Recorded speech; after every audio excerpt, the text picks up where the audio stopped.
तो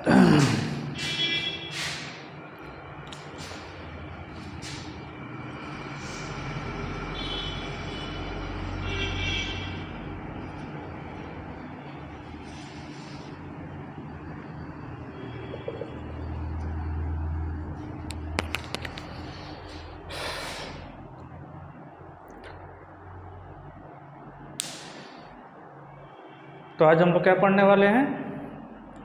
nomenclature of polyfunctional group. ऐसा organic compound जिसमें एक से ज़्यादा क्या होते हैं?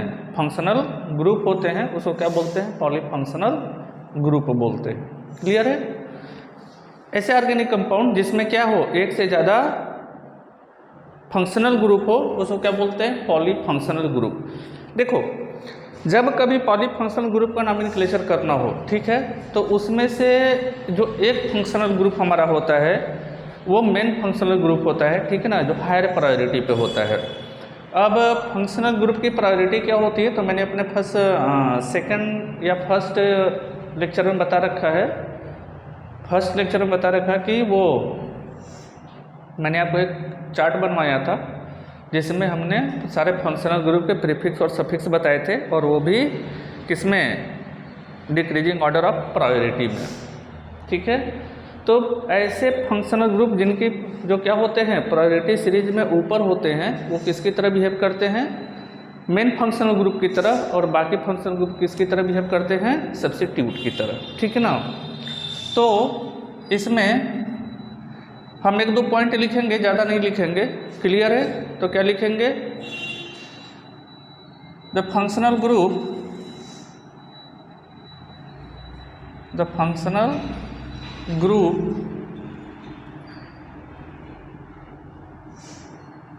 which occupy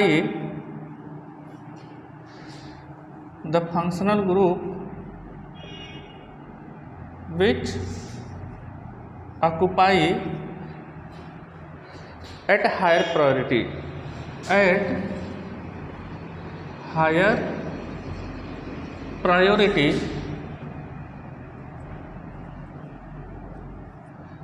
act as main functional group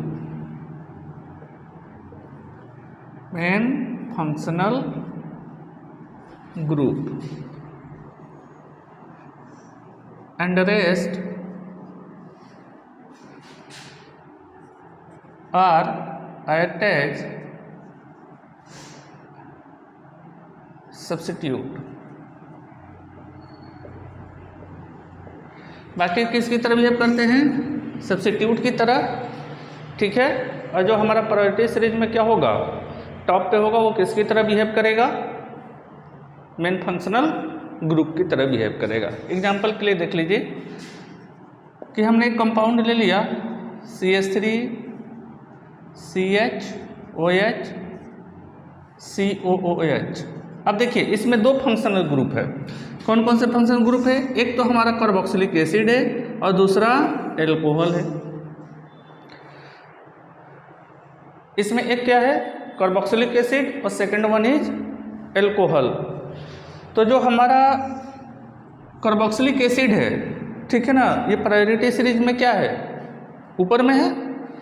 तो हाई प्रायोरिटी का ये फंक्शनल ग्रुप है, हाई प्रायोरिटी, और एल्कोहल लो प्रायोरिटी का है। तो इसका क्या लिखेंगे? सफिक्स, और इसका क्या लिखेंगे? प्रीफिक्स। इसका क्या लिखेंगे? सफिक्स, और इसका क्या लिखेंगे? प्रीफिक्स। ठीक है। दूसरी बात ये ध्यान रखिएगा कि जब भी हम क्या करेंगे, चेन सेलेक्ट करेंगे, तो कोशिश करेंगे कि जितने भी फंक्शनल ग्रुप उस कंपाउंड के अंदर हो, सारे के सारे पेरेंट चेन में इंक्लूड हो। सारे के सारे कहाँ इंक्लूड हो?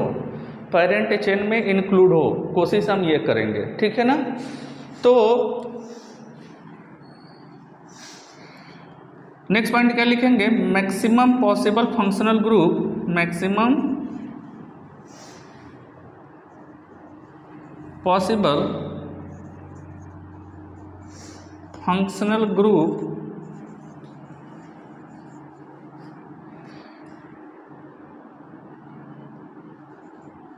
Must include with parent chain. कोशिश करेंगे सारे के सारे ही आ जाए, लेकिन अगर एक दो नहीं आ पाते हैं है ना, तो उसकी अलग बात है, लेकिन हम कोशिश करेंगे कि सारे के सारे फंक्शनल ग्रुप उस पेरेंट चेन में क्या हो, इंक्लूड हो। क्लियर? चलिए बस इन दो बातों का क्या करेंगे, ध्यान रखेंगे। ठीक है, देखिए आगे।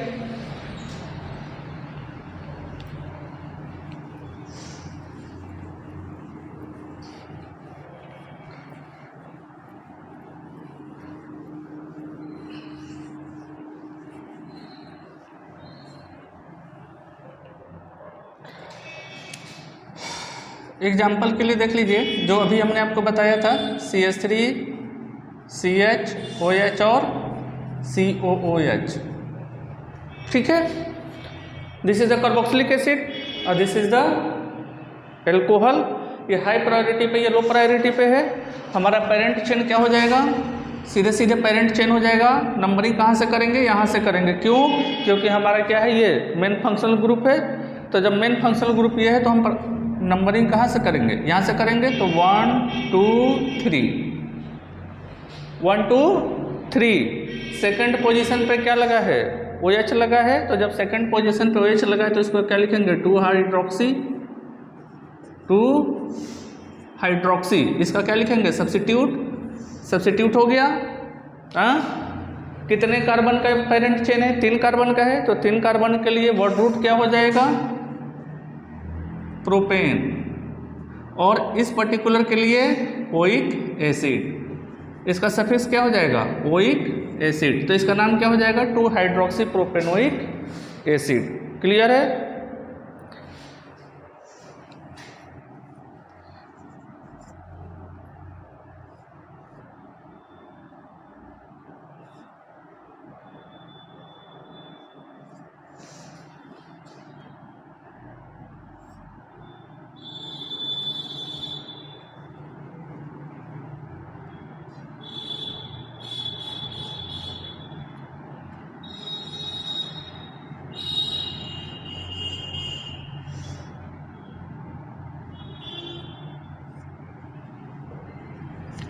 इसका नाम नोमेनक्लेचर करिए।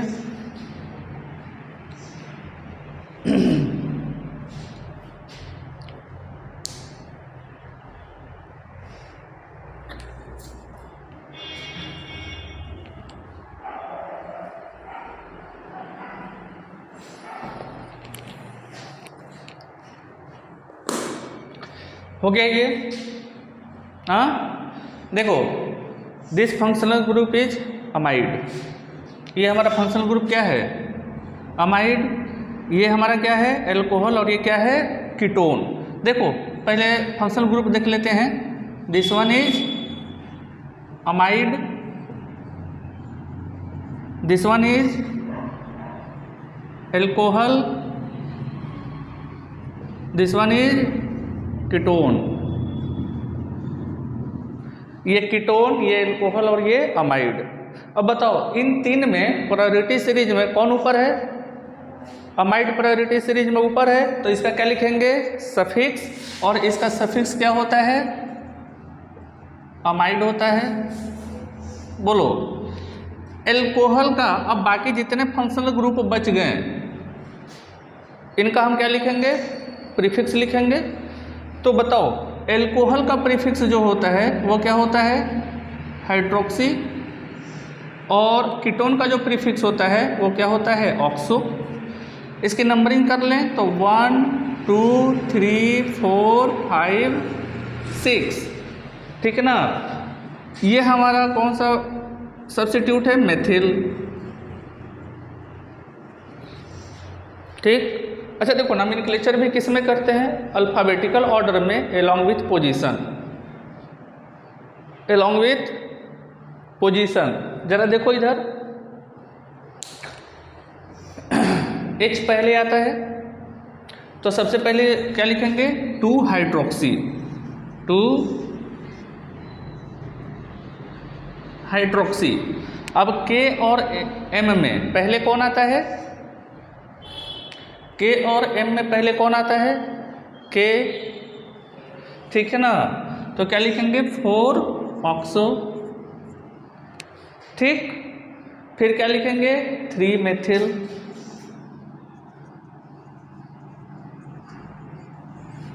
हाँ, सारे सब्स्टिट्यूट हो गए। अब क्या लिखेंगे? Word root. कितने कार्बन का चेन है? 6 कार्बन का चेन है, तो 6 कार्बन के चेन के लिए वर्ड रूट क्या होता है हमारे पास? हेक्सेन। तो लिखेंगे हेक्सेन अमाइड, हेक्सेनामाइड। ये इसका क्या हो गया? नॉमेनक्लेचर। चलो नोट करो।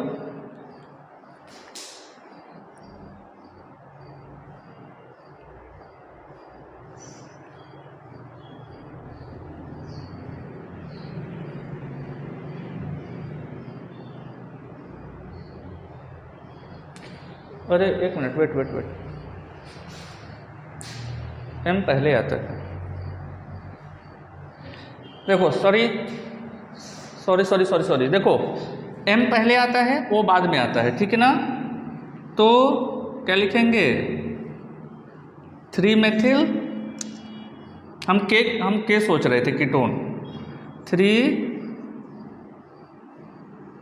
Methyl 4 oxo हेक्सेनामाइड। के तो पहले आता है, हम के ही सोच रहे थे, लेकिन इसका सब्स्टिट्यूट क्या है? सब्स्टिट्यूट प्रीफिक्स इसका क्या होता है? ऑक्सो। तो ओ आता है, वो एम के बाद आता है। क्लियर है? नोट करिए।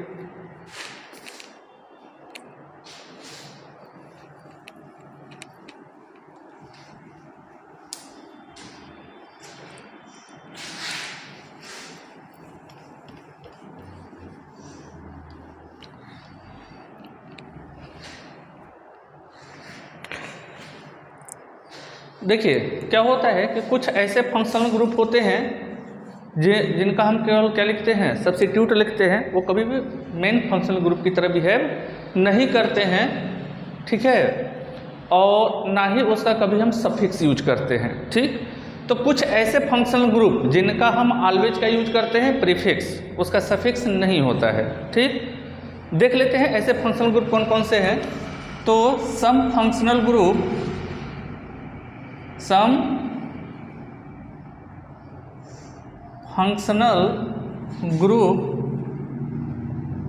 always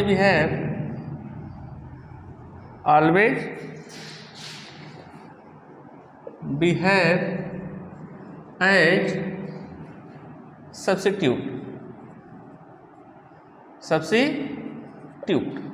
ये हमेशा किसकी तरह बिहेव करते हैं? सब्स्टिट्यूट की तरह। ये कभी भी इनका हम सफिक्स यूज नहीं करते हैं, इनका ऑलवेज का यूज होता है प्रीफिक्स, ठीक है ना। एग्जाम्पल के लिए देख लीजिए, हेलोजन X, हाँ, और इसका प्रीफिक्स क्या होगा? हेलो। प्रीफिक्स इसका क्या होगा? हेलो।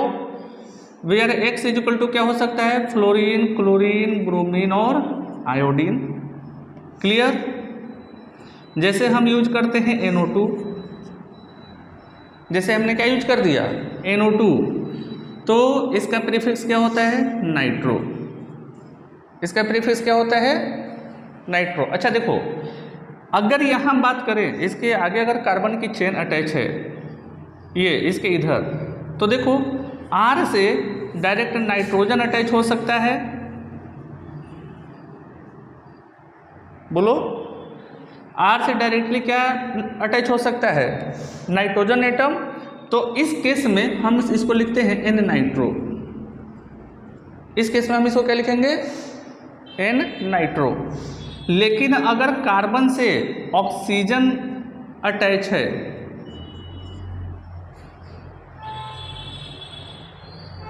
ठीक, तो हम इसको क्या लिखेंगे? O nitro. तब हम इसको क्या लिखेंगे? O nitro. क्लियर है? तीसरा ग्रुप है ईथर। तीसरा ग्रुप क्या है? ईथर। इसका कभी भी नॉमेनक्लेचर करते वक्त हम इसका कभी भी सफिक्स यूज नहीं करते हैं, ऑलवेज का यूज करते हैं प्रीफिक्स यूज करते हैं, ठीक है ना। तो इसका जो प्रीफिक्स होता है वो होता है ऑक्सी, इसका प्रीफिक्स जो होता है वो क्या होता है, ऑक्सी। चलो इस एग्जाम्पल देख लेते हैं, ठीक है ना। हमने यहाँ पे आपको दो तरह के एग्जाम्पल सेट कर दिए। ये हमारे पास एक एग्जाम्पल है NO2Cl और हम इसके साथ ले लेते हैं OCH3। चलो तीनों ही फंक्शनल ग्रुप को हमने इसमें इंक्लूड कर दिया, ये वाला भी, ये वाला भी और ये वाला भी। हमने इसके अंदर तीनों फंक्शनल ग्रुप को क्या कर दिया, इंक्लूड कर दिया। एक और हम सिमिलर एग्जाम्पल ले लेते हैं, ठीक है ना, जो इससे थोड़ा सा क्या होगा, डिफरेंट होगा। COH हमने यहाँ पे कर दिया NO2 और हमने यहाँ पे कर दिया OCH3, या ये कर लीजिए कि बाकी चीज़ें सेम रहने दीजिए, हमने NO2 की जगह रिप्लेस करके क्या कर दिया, COOH। अच्छा, इसमें एक और बढ़ा लीजिए तो जाके आपको आसानी से बेहतर समझ में आएगा, ठीक है ना। हम यहाँ पे एक और फंक्शनल, एक और सब्स्टिट्यूट ले लेते हैं CH3 और यहाँ पर भी हमने ले लिया CH3। क्लियर है। देखो इन दोनों में यहाँ पे NO2 है और इस पर्टिकुलर में NO2 की जगह हमने क्या लगा दिया, कार्बोक्सिलिक एसिड, ठीक है ना। अब इन दोनों का नॉमेनक्लेचर कैसे होगा, ठीक है।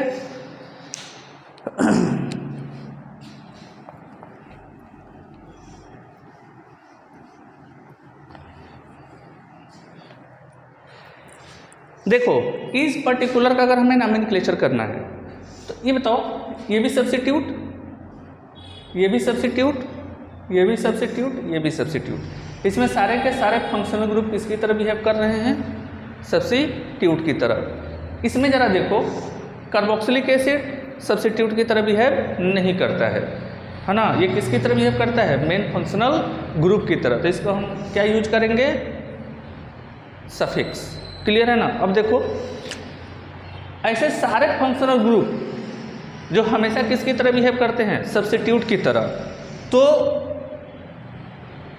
किसी को भी पहला नंबर मिले कोई फर्क नहीं पड़ता है, किसी को भी पहला नंबर मिले कोई फर्क नहीं पड़ता है। लेकिन इस केस में हमारी मजबूरी है कि जो इसमें मेन फंक्शनल ग्रुप है हमें इसको एक नंबर देना ही देना है।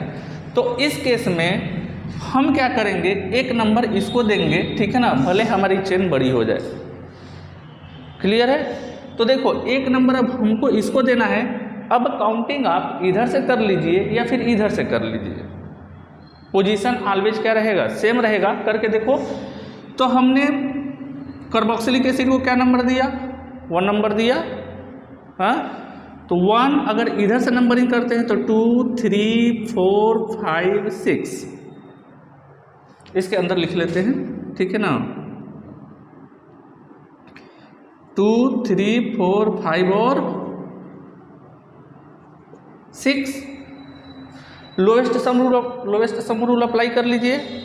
तो इसका पोजीशन 1, इसका पोजीशन 2, इसका पोजीशन 4 और इसका पोजीशन 6, टोटल कितने हो गए,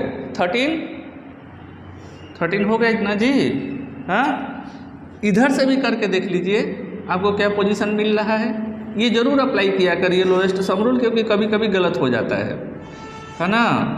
ओवर कॉन्फिडेंस में कभी कभी गलत हो जाता है। देखो 1 2 3 4 5 6, 1 पोजीशन पे, 2 पोजीशन पे, 4 पोजीशन पे और 6 पोजीशन पे, दोनों तरफ से क्या है, सेम है। किधर से भी कर लीजिए कोई फर्क नहीं पड़ता। बट यहाँ पर हम एक ही रूल को फॉलो करेंगे और वो रूल क्या होगा, लोएस्ट सम रूल वाला। हम नंबरिंग ऐसी जगह से स्टार्ट करेंगे कि इनके जितने भी फंक्शनल ग्रुप है उनके पोजीशन का सम क्या हो, मिनिमम हो। मतलब यहाँ पर एक ही रूल अप्लाई होगा, लोएस्ट सम रूल, ठीक है ना। बाकी मेन फंक्शनल ग्रुप का कॉन्सेप्ट यहाँ पे अप्लाई नहीं होगा। देख लो जरा 1 2 3 4 5 6, ठीक है ना। अगर ऐसे नंबरिंग करते हैं तो चारों ग्रुप का जो क्या हो, चारों ग्रुप का जो सम है पोजीशन को अगर हम जोड़ दें तो इस केस में क्या रहने वाला है, सबसे कम रहने वाला है। तो 1 + 2 + 3 + 5 क्या होने वाला है? 8 3 10 2 11। बाकी आप ट्राई कर लीजिएगा, किसी और तरीके से कम या ज़्यादा आ रहा हो तो आप लोग ट्राई कर लीजिएगा। ठीक, मेरे हिसाब से तो ये सबसे लोएस्ट है। तो देखो, जब कभी मेन फंक्शनल ग्रुप आ जाए तो मेन फंक्शनल ग्रुप को क्या करते हैं? सबसे कम नंबर देते हैं। लेकिन ऐसा कंपाउंड जिसके अंदर क्या हो, केवल और केवल ऐसा फंक्शनल ग्रुप हो जिसका हम केवल प्रीफिक्स यूज करते हैं, सब्स्टिट्यूट की तरह बिहेव करते हैं, ऐसे फंक्शनल ग्रुप हम उसमें केवल किसको ध्यान रखते हैं कि इनको जो पोजीशन मिल रहा हो वो सबसे कम मिल रहा हो। हम शुरुआत चाहे जिससे कर सकते हैं, हम शुरुआत चाहे जिससे भी कर सकते हैं, हम शुरुआत इससे भी कर सकते हैं, शुरुआत इससे भी कर सकते हैं, शुरुआत इससे भी कर सकते हैं। क्लियर है? अब देखो जरा इस पर्टिकुलर कंपाउंड का नोमेनक्लेचर देख लो। तो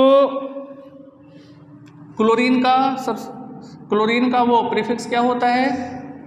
क्लोरो, NO2 का N नाइट्रो, अगर ऑक्सीजन से ऐड होगा तो O नाइट्रो। ये क्या हो गया? मेथिल, और ये क्या हो गया? मेथॉक्सी। ये मेथिल और ये मेथॉक्सी सबके पोजीशन के साथ लिखेंगे। हाँ, तो बताओ C सबसे पहले आता है तो क्या लिखेंगे? 4 क्लोरो,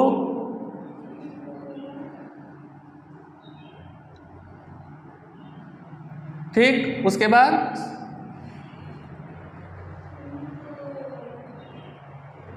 सॉरी 3 क्लोरो, हमें यहाँ 3 क्लोरो, ठीक है ना, 1 मेथिल,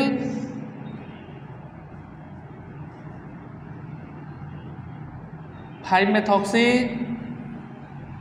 5 मेथॉक्सी हो गया। क्या बचा है? Nitro, 2 N nitro, N nitro. सारे प्रीफिक्स हो गए, बोलो क्या लिखेंगे? Cyclo hexane, cyclo hexane cyclic compound है तो आगे प्रीफिक्स लगा देंगे साइक्लो और हेक्सेन। इस पर्टिकुलर कंपाउंड का देख लो, 6 पोजीशन पे क्लोरो, तो 6 क्लोरो। सेकेंड पोजीशन पे मेथिल, 2 मेथिल।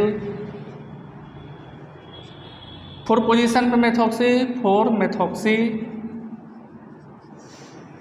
हाँ, ये हमारा मेन फंक्शनल ग्रुप है तो इसको क्या लिखेंगे? Cyclohexanoic acid.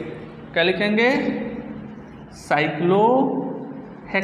ये हमारा क्या हो गया? Word root.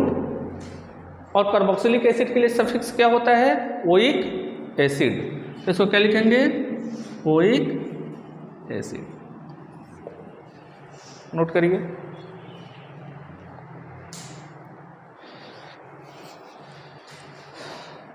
चलो नेक्स्ट देख लो, 1-2 क्वेश्चन और कर लेते हैं। हाँ,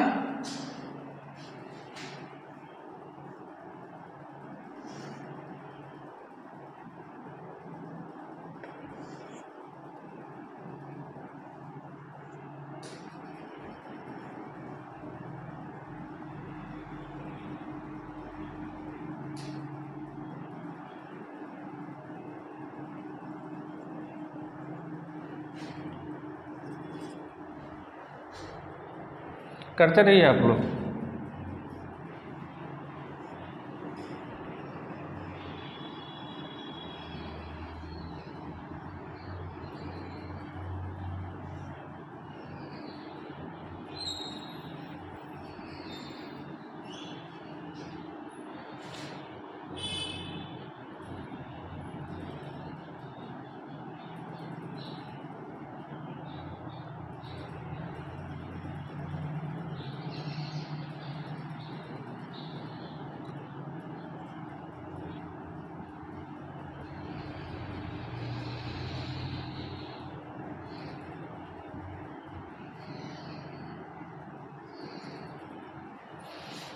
चलिए करिए।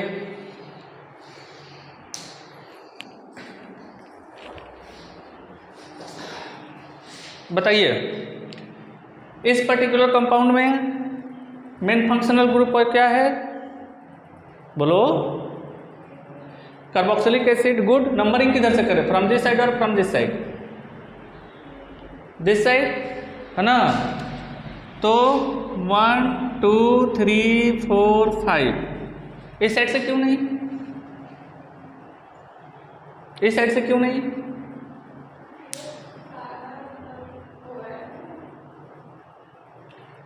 One two three four five, ठीक है ना। जब इधर से करेंगे तो लोवेस्ट सम रूल हमारा क्या कर जाएगा? ब्रेक कर जाएगा, और इधर से लोवेस्ट सम रूल हमारा मेंटेन रहेगा, ठीक है ना। करके देख लीजिए बाकी लोग। देखो तो दिस वन इज ऑक्सो, इसका प्रीफिक्स क्या होगा? ऑक्सो होगा ना जी, कीटोन है। दिस वन इज एल्डिहाइड का प्रीफिक्स, एल्डिहाइड का प्रीफिक्स अल। अरे प्रभु, गजब की पढ़ाई चल रही है आप लोगों की।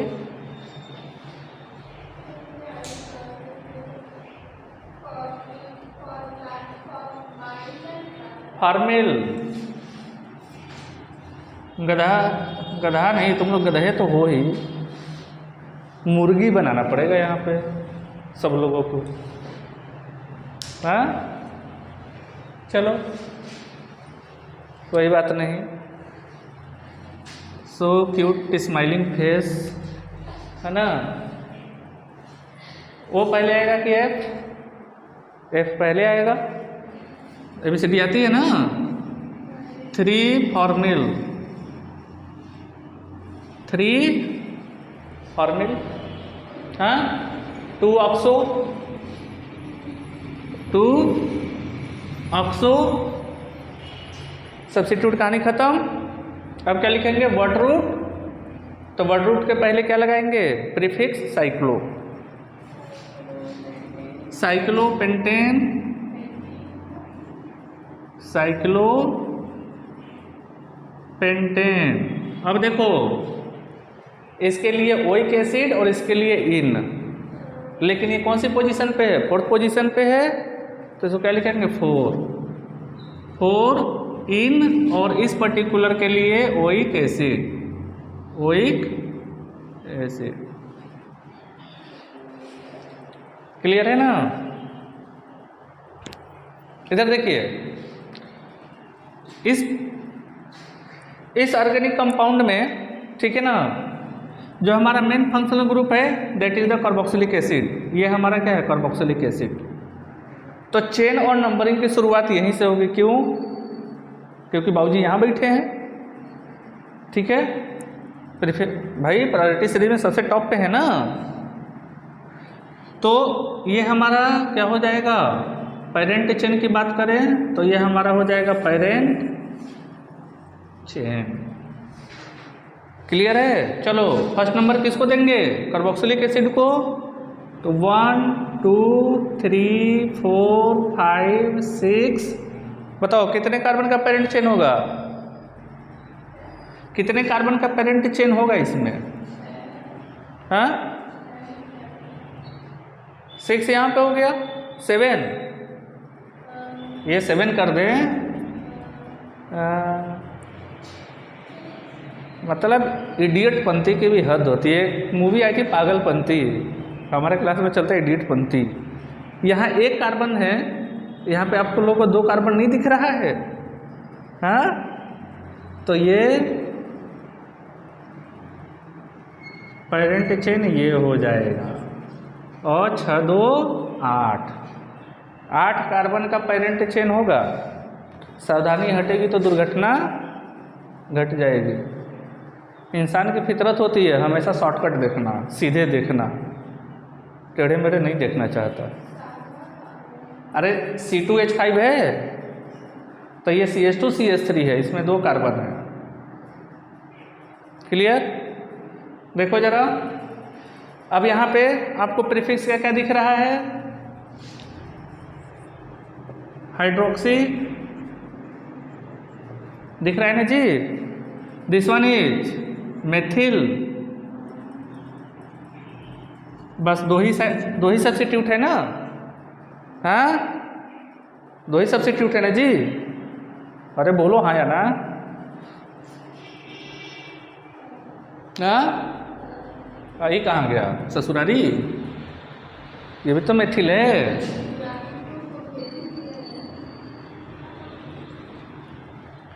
तो देखो ये भी मेथिल और ये हाइड्रोक्सी। क्लियर? लोग नॉमेनक्लेचर करें इसका, तो सब्स्टिट्यूट हमें मिल गए। चलो 6 पोजीशन पे क्या लगा है, हाइड्रोक्सी, तो क्या लिखेंगे 6 हाइड्रोक्सी। 6 पोजीशन पे हाइड्रोक्सी। लुक देखो मिथाइल यहाँ पर भी, इसका पोजीशन क्या है 2 और इसका पोजीशन क्या है 6, तो 2 6 डाई मिथाइल।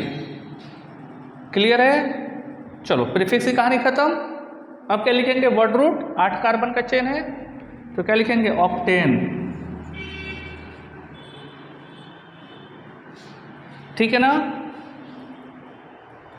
ऑक्ट लिखिए, ऑक्टेन मत लिखिए, क्योंकि एन हम नहीं लगा सकते। क्यों? क्योंकि बीच में डबल बॉन्ड भी है।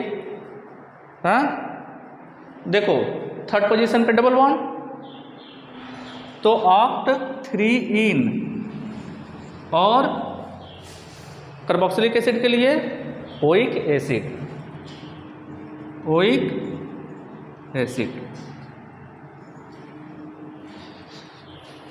छापिए।